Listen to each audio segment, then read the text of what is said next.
Jalan cerita manga One Piece sudah masuk ke Arc Wano Kuni sejak chapter 909. Dan musuh utama yang mereka hadapi pada arc ini adalah Yonko Kaido dan Shogun Orochi beserta para pengikutnya. Seperti biasanya, setiap mereka mengunjungi pulau baru, anggota kelompok bajak laut topi jerami akan mendapatkan kekuatan atau hal-hal yang baru untuk menambah kekuatan mereka. Jadi kekuatan apa yang akan mereka dapatkan setelah Arc Wano berakhir? Yuk mari simak prediksi Mimin berikut ini dengan beberapa fakta yang sudah ada dan sudah diketahui sejauh ini. 1. Luffy akan bisa menggunakan Bushoku Haki tingkat lanjut. Kekuatan baru topi jerami yang perlu dibahas pertama kali tentu adalah milik Luffy. Luffy memang sudah menguasai Bushoku Haki sejak latihan bersama Silver Red Lake, dan selama ini Luffy menggunakan sebuah teknik yang bernama Bushoku Koka. Haki jenis ini berwarna hitam dan membuat anggota tubuh atau senjata menjadi lebih kuat. Tetapi di cerita negeri Wano, kini kita ketahui bahwa masih ada tingkatan lebih tinggi dari Bushoku Haki. Tingkatan lebih tinggi ini akan membuat armor tak terlihat di sekeliling tubuh pengguna. Rayleigh, Sentomaru, hingga Kakehyo diketahui sudah mencapai tingkatan ini. Dalam cerita melawan kategori sebelumnya, kita tahu bahwa Luffy sudah belajar tentang tingkat lanjut Ken Bunshoku Haki yang bisa melihat masa depan. Kini Luffy sepertinya sudah terbiasa menggunakan haki tingkat tinggi tersebut dan bisa memakainya dengan lebih leluasa. Setelah Ken Bunshoku, Luffy sepertinya akan mampu menguasai Bushoku Haki tingkat tinggi seusai pertarungan melawan Kaido.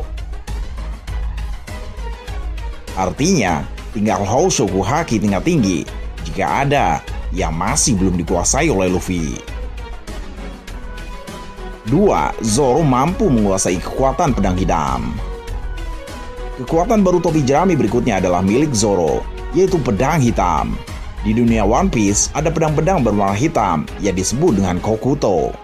Pedang hitam ini dikatakan spesial, dan biasanya termasuk pedang-pedang terbaik di dunia. Yoru milik Draco Mihawk dan Shushui milik Zoro adalah contoh dari kelompok pedang hitam tersebut. Di cerita negeri Wano, kita sudah diberikan sedikit petunjuk bahwa pedang hitam awalnya bukanlah pedang hitam. Mereka menjadi pedang hitam melalui proses tertentu. Mimin sempat beranggapan bahwa proses ini dilakukan dengan cara memberikan Bushoku Haki ke pedang secara terus-menerus atau secara permanen. Zoro sudah berlatih dengan Mihawk untuk mengalirkan haki ke pedangnya. Jurus ini pernah ia tunjukkan saat melawan Pika di Dressrosa. Andai semuanya berjalan lancar, Zoro sepertinya akan mendapatkan ilmu baru tentang cara membuat pedang menjadi hitam secara permanen di Wano.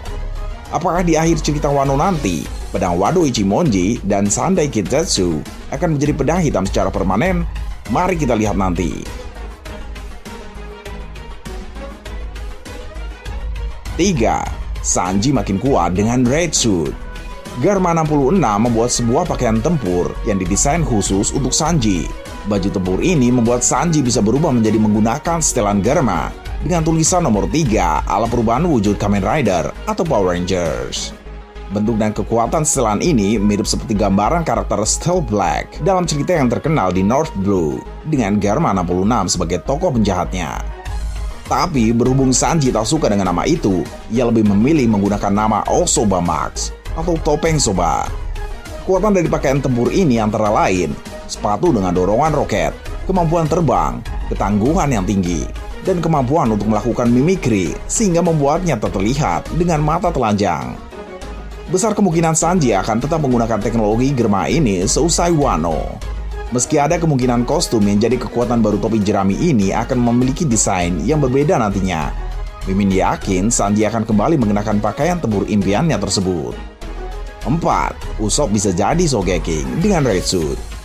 Sejak berkumpul kembali setelah latihan 2 tahun, kita sama sekali belum melihat Sogeking muncul.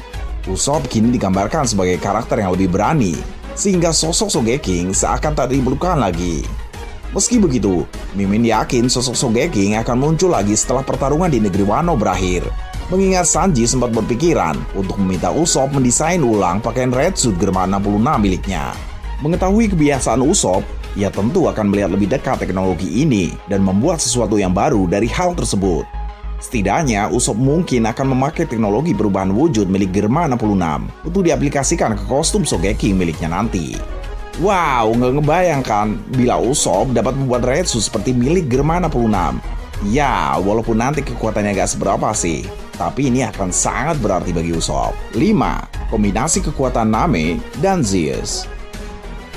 Zeus bisa dibilang adalah kekuatan baru topi jerami yang dikendalikan oleh Nami.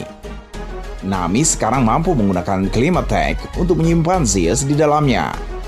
Saat dibutuhkan, Nami bisa menggunakan Zeus bersama Claim Attack untuk melakukan serangan petir yang mematikan. Dari awal, kekuatan serangan terbesar Nami memang berasal dari petir. Kehadiran Zeus tentu akan membuat serangan Nami menjadi lebih kuat lagi. Mimin merasa bahwa setelah dari Wano, Nami akan bisa secara keseluruhan mengontrol Zeus, meski Zeus mempunyai jiwa Big Mom. Bagaimana caranya? Dengan Zeus berada di genggaman Nami, ini adalah saat yang paling tepat untuk mengambil alih kontrol Zeus secara keseluruhan. 6. Chopper dapat mengontrol awakening-nya dan ilmu kedokterannya akan berkembang.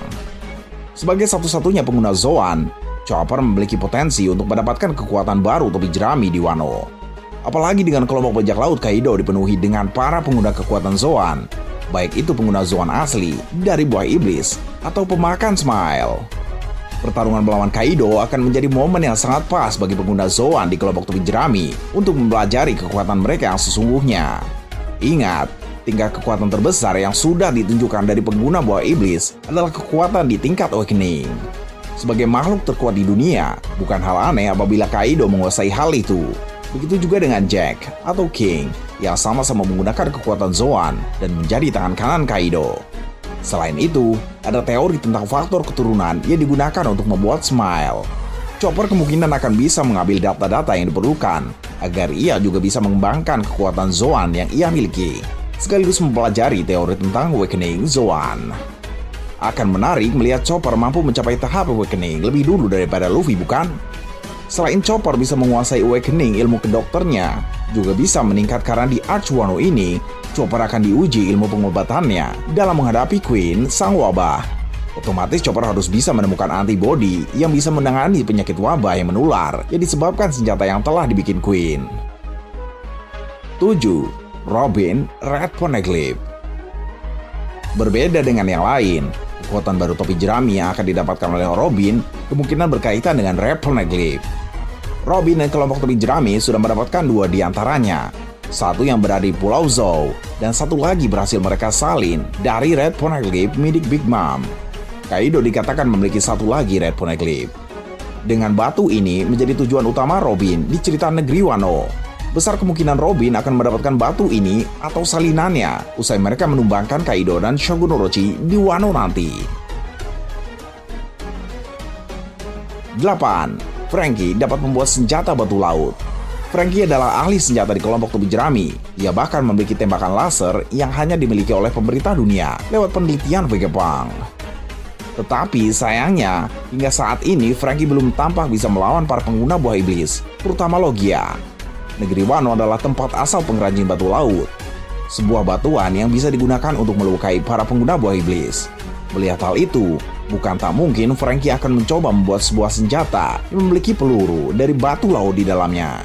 Dengan senjata berpeluru batu laut ini, Franky bisa menambahkan kekuatan baru topi jerami setelah pertarungan di Wano. 9. Skill berpedang Brook akan meningkat dan awakening Yami Yami Nomi. Brook telah terbukti menjadi aset berharga bagi Straw Hat Pirates saat Arch Whole Cake Island. Kontrol Brook atas buah iblisnya telah meningkat juga. Buah iblis Brook mengkaruniai jiwanya dengan energi yang kuat dan dia baru sekarang belajar untuk memanipulasinya. Energi ini memiliki kemampuan untuk mempertahankan kehidupan itu sendiri, serta bisa memberikan efek beku jika mengenai benda atau manusia lain melalui serangan Brook. Mengasumsikan bahwa energi ini merupakan jiwa, maka kita dapat berteori bahwa semua makhluk hidup di dunia One Piece memiliki jiwa ini di dalam diri mereka, walaupun sepertinya tidak sekuat Brook. Jadi, Brook telah diberikan kemampuan untuk mengontrol dan menggunakan kekuatannya. Skill berpedang Brook juga akan semakin terasa di setelah Arch Wano berakhir. 9. Jinbe telah resmi bergabung. Jinbe sudah lama berjanji akan bergabung dengan kelompok topi jerami. Mengingat Jinbe kini sudah keluar dari bajak laut matahari dan berpisah dari keanggotaan Big Mom, Jinbe bisa kapan saja bergabung dengan Luffy. Wano tentu akan jadi panggung yang tepat untuk Jinbei bergabung dan menjadi kekuatan baru topi jerami yang terakhir. Bagaimana pendapat kalian tentang hal ini? Silahkan sampaikan pendapat kalian di kolom komentar.